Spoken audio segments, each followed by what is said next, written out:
Space में सुनाई देने वाली कुछ ऐसी आवाजें जिन्हें आपने इससे पहले कभी नहीं सुना होगा। हम सब जानते हैं कि हमारी धरती की आवाज कैसी है, क्योंकि हम इस पर रहते हैं। लेकिन स्पेस से धरती की आवाज कुछ अलग ही टाइप की सुनाई देती है।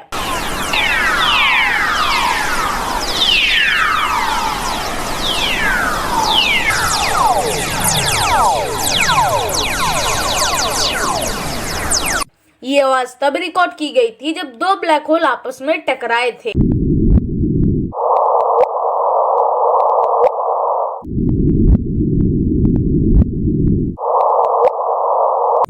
ये आवाज काफी चौंका देने वाली है, लेकिन इससे भी ज्यादा चौंका देने वाली आवाज निकलती है जुपिटर के लाइटनिंग स्टॉर्म से।